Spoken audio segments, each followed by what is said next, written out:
अब खबरें विस्तार से।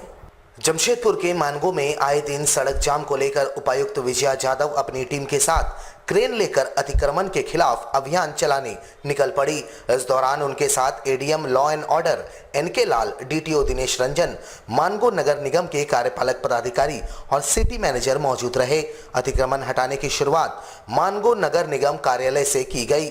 यहां से उपायुक्त पैदल ही मानगो चौक की ओर निकल पड़ी। इस कार्रवाई से लोगों में हड़कंप सा मच गया। उनके साथ साथ क्रेन भी चल रहा था। उन्होंने सड़क किनारे अतिक्रमण करने वालों के खिलाफ कार्रवाई शुरू की। वहीं सड़क पर वाहन खड़े करने वालों पर भी कार्रवाई करते हुए वाहनों को जब्त करने की प्रक्रिया कर दी। साथ ही कई दुकानदारों से जुर्माना भी वसूला गया। दरअसल मानगो में आए दिन जाम की स्थिति उत्पन्न हो रही थी। वहीं आगामी पूजा सीजन को देखते हुए उपायुक्त द्वारा यह कार्रवाई की जा रही है।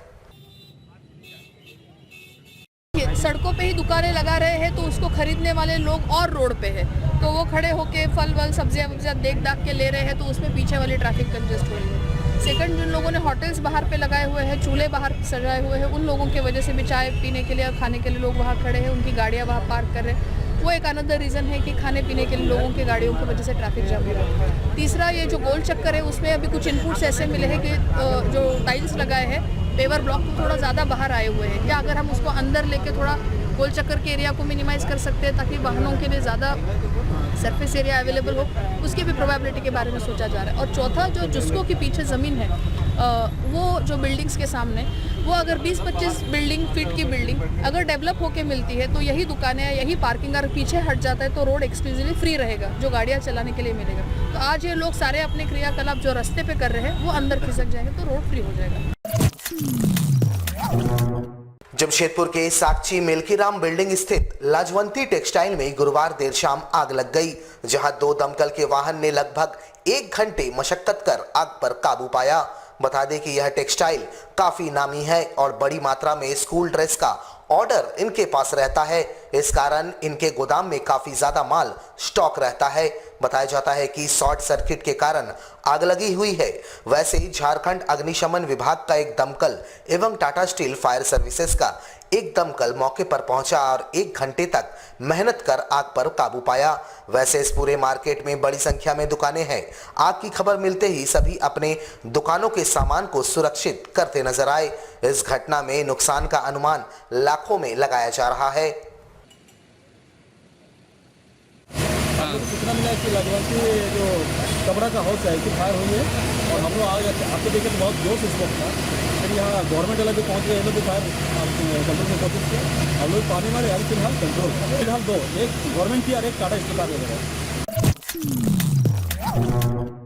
दुर्गा पूजा के मद्देनजर जमशेदपुर एक्साइज प्रशासन ने भी कमर कस ली है। गुरुवार को कार्यपालक पदाधिकारी संजय कुमार ने अपने विभागीय कर्मचारियों के साथ बैठक कर दुर्गा पूजा के दौरान पूजा पंडालों के समक्ष साफ सफाई और नागरिक सुविधाएं मुहैया कराने को लेकर अहम दिशा निर्देश दिया। इस दौरान उन्होंने पूजा पंडालों के लिए प्रतियोगिता और पुरस्कार की भी घोषणा की। उन्होंने बताया कि पूरे शहर को अलग अलग जोन में बांटकर नोडल पदाधिकारी प्रतिनियुक्त किए गए हैं ताकि पूजा पंडालों के साफ सफाई की समस्या उत्पन्न न हो। साथ ही अस्थायी पार्किंग को लेकर भी बैठक में विचार विमर्श किए गए हैं। उन्होंने पूजा समितियों से एक्साइज प्रशासन को सहयोग करने की अपील की। साथ ही भरोसा दिलाया कि विभागीय स्तर पर उन्हें सारे संसाधन उपलब्ध कराया जाएगा।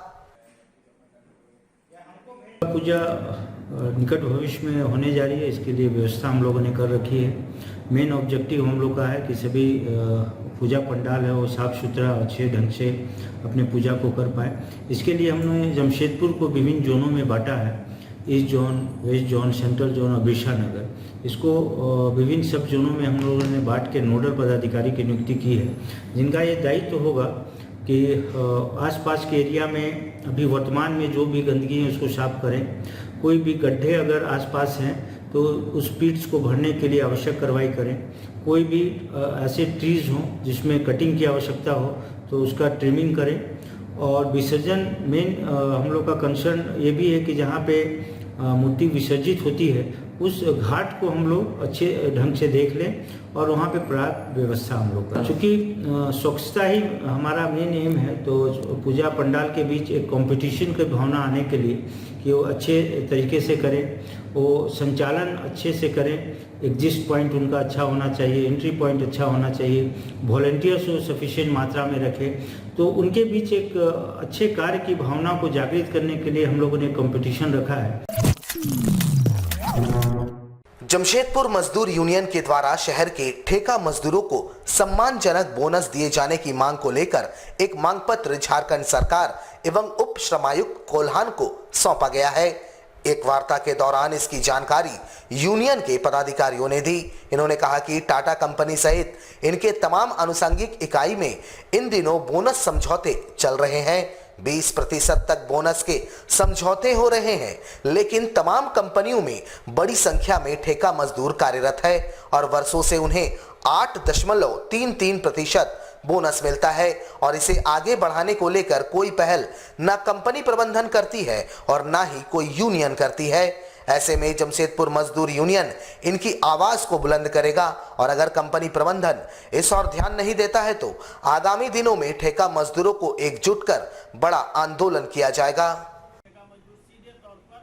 दुर्गा पूजा का माहौल है और पूरे शहर में एक तरह से समझ लीजिए कि खुशी का माहौल चल रहा है इस सवाल पर कि परमानेंट मजदूरों का प्रतिशत में 20% बोनस टाटा स्टील के द्वारा घोषणा किया गया। लेकिन वही टाटा स्टील के तमाम अनुषंगी जो है शहर में, जहां पर और भी ठेका मजदूर कार्यरत है, ऐसे टाटा स्टील में आज परमानेंट मजदूर 13,000 है और ठेका मजदूर 40,000 के आसपास है। तो दुख की बात यह है कि ठेका मजदूरों के सवाल पर कोई भी प्रबंधन ये खुल करके नहीं कहता है कि उनको भी हम परसेंटेज में 8.33 से बढ़ा करके बोनस देंगे।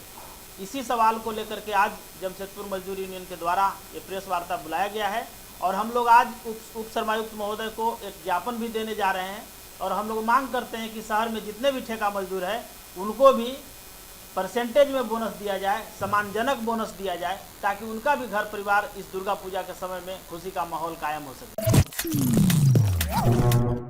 बिहार राज्य के पूर्णिया जिले से द्वादश ज्योतिर्लिंग सह 4 धाम की पैदल यात्रा पर निकले अविनाश झा के जमशेदपुर आगमन पर विभिन्न हिंदू संगठनों ने उनका भव्य स्वागत गोलमुरी स्थित हनुमान मंदिर में किया।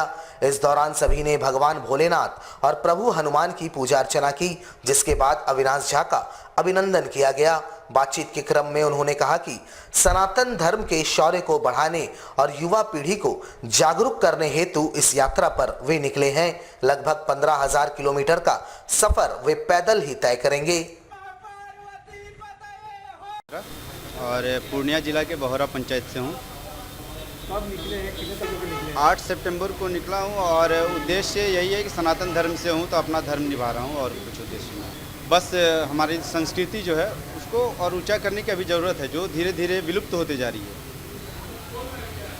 टोटल लगभग वही 14,000 से 15,000 किलोमीटर है और अभी तक 630 किलोमीटर यहाँ जमशेदपुर पहुँचने तक 630 किलोमीटर पूरा हो गया है। बहुत ही उल्लास का विषय है कि हमारे बिहार से चल के, पूर्णिया से चल के हमारे धर्म की रक्षा के लिए अविनाश झा जी पैदल यात्रा निकले हैं। 12 धाम और 12 ज्योतिर्लिंग 4 धाम की यात्रा के लिए पैदल निकले हैं।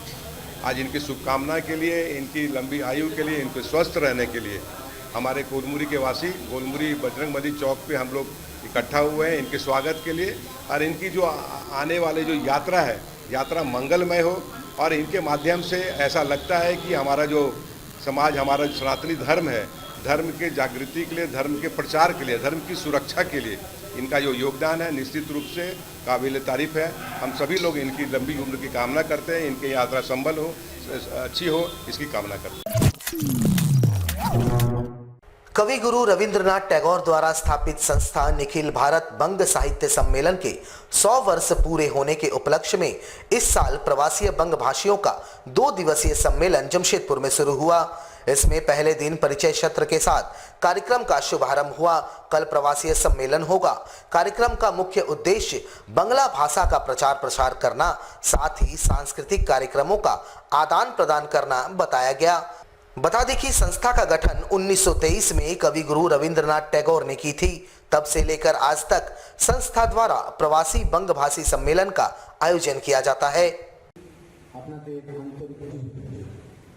हमारे ये जो संस्था है, हम लोग बहुत गौरवान्वित होते हैं कि कवि गुरु रविंद्रनाथ टैगोर ने आज से 100 साल पहले इस शाखा का स्थापना किए थे और ये 100 साल में जो प्रवेश किए हैं, पूरा भारतवर्ष में इसका प्रोग्राम चारों ओर हो रहा।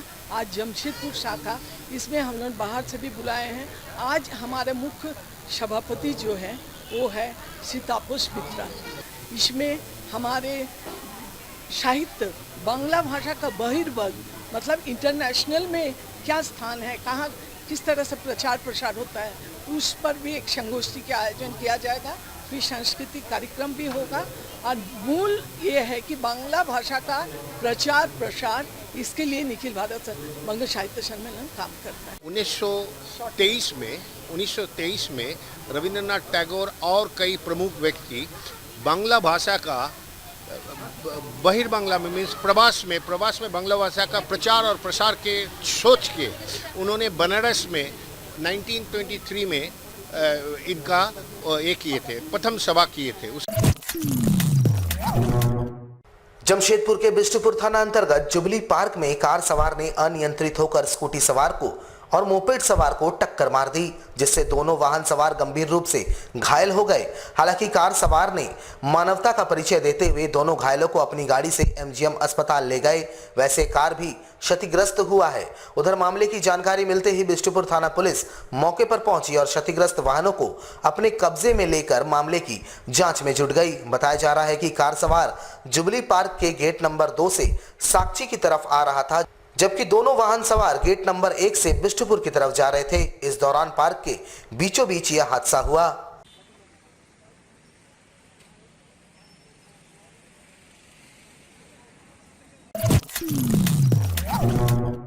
हमारे साथ लगातार जुड़े रहने के लिए आप हमें YouTube पर जरूर सब्सक्राइब करें।